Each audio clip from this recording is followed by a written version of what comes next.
Guys, क्या आपको पता है कि सन 2008 से पहले माइक्रोसॉफ्ट के इंटरनेट एक्सप्लोरर की टक्कर का कोई वेब ब्राउजर था ही नहीं। मतलब अगर यूं कहें कि इंटरनेट की दुनिया में माइक्रोसॉफ्ट की बादशाहत थी तो यह गलत नहीं होगा।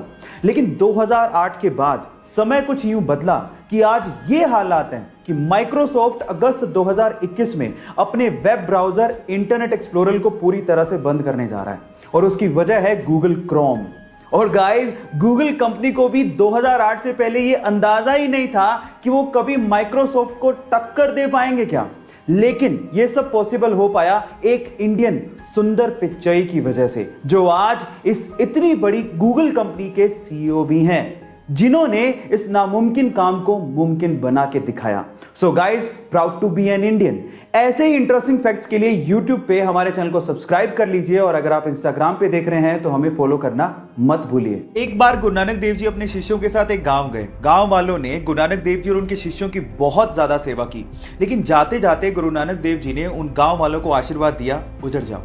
उसके बाद गुरु नानक देव जी अपने शिष्यों के साथ दूसरे गांव गए, लेकिन उन गांव वालों ने गुरु नानक देव जी और उनके शिष्यों के साथ बहुत बुरा बर्ताव किया। लेकिन फिर भी गुरु नानक देव जी ने उन्हें आशीर्वाद दिया, बसे रहो। ये देख के एक शिष्य से रहा नहीं गया। उसने गुरु नानक देव जी से कहा कि ये कैसे आशीर्वाद दिया आपने। तो गुरु नानक देव जी ने जवाब दिया कि संसार में अच्छाई का फैलना और बुराई का रुके रहना और ना फैलना इंसानियत के लिए बहुत ज्यादा जरूरी है। इसीलिए जो अच्छे लोग थे उन्हें उजड़ जाने का मैंने आशीर्वाद दिया, ताकि वो बाकी जगहों पे जाके अपनी अच्छाई को फैला सके। आपको ये स्टोरी कैसे लगी, चैट सेक्शन में लिखना मत भूलिएगा। एक बार एक महिला अपने बच्चों के साथ एक ज्वेलरी शॉप पे जाती है और अपनी अंगुली से अंगूठी निकाल के सेल्समैन को देकर ये कहती है कि मुझे इसे बेचना है।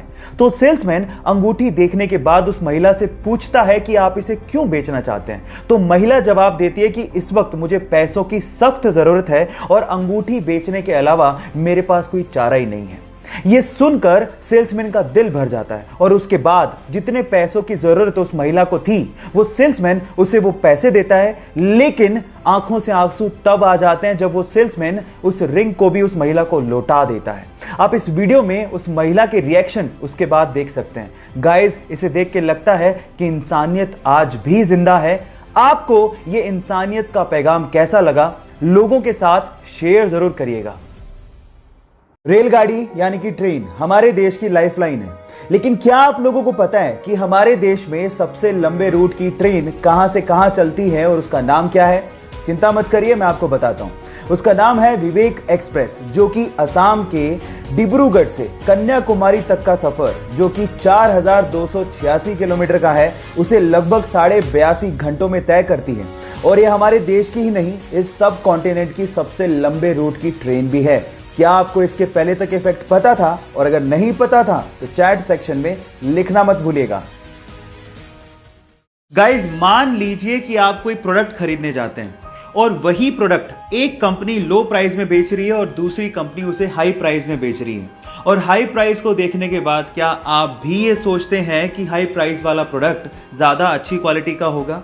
क्योंकि सर्वे के हिसाब से ऐसा पता लगा है कि बहुत सारे कस्टमर्स क्वालिटी और प्राइस को एक्चुअली कंपेयर करते हैं। ज़्यादा हाई प्राइस होगा तो इसका मतलब क्वालिटी अच्छी होगी, लेकिन एक्चुअली ये एक मिसकंसेप्शन है। ऐसा बिल्कुल भी सच नहीं है।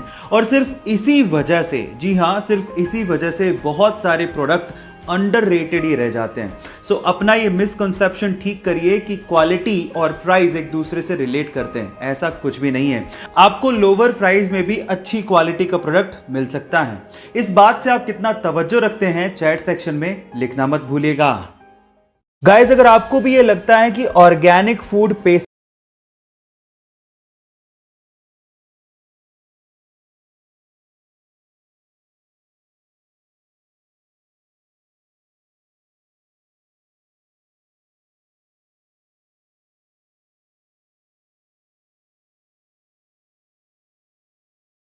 क्या है, दोनों में फर्क सिर्फ इतना है कि ऑर्गेनिक फूड में जो पेस्टिसाइड यूज किया जाता है वो नेचुरल होता है, ह्यूमन मेड नहीं होता। इनफैक्ट अगर आप नॉर्मल सब्जियों को भी उतनी शिद्दत से धो के